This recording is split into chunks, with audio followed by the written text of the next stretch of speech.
Hello, my name is Juan Cañas. I'm the inventor of the Dogbox. The idea for it was actually born out of laziness. One of the biggest hassles of being a dog owner is having to pick up after your dog. As a kid, I was responsible for picking up after my dog Lucas, and I absolutely hated it. We had this huge yard and have to go hunting all over for it, and sometimes I would miss one and it would end up on the bottom of someone's shoe. The other problem, of course, is letting your dog out. Eventually, I grew up and I moved to Florida to a townhouse, and I took my dog Lucas with me. Problem was, I no longer had a yard. So I would let him out in the morning, and then my poor dog would have to wait until I got home from work in the evening to go again. Problem was, sometimes I got out of work late, so he would go on the carpet. So, anyways, after 14 years of life and happiness, my dog Lucas passed.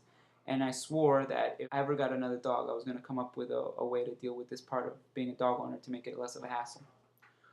So that's why I came up with the dog box, a litter box for dogs. So here it is, the dog box. It's 3 feet by 2 feet. It was designed for dogs under 30 pounds.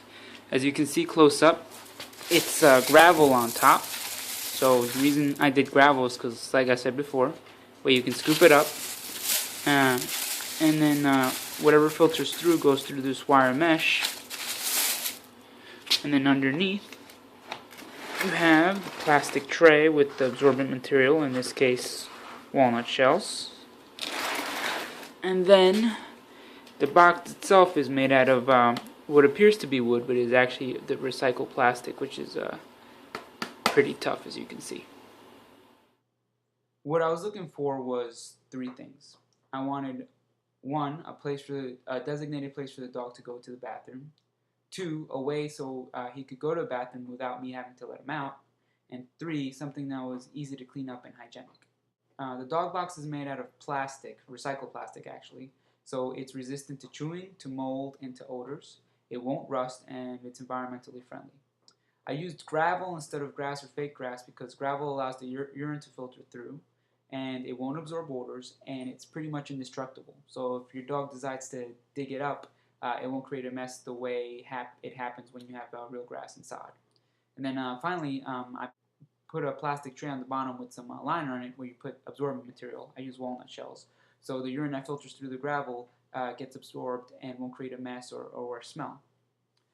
Cleanup is very easy. The waste you just basically scoop up and flush down the toilet or dump. And the plastic tray, since it's got the liner, you just dump it.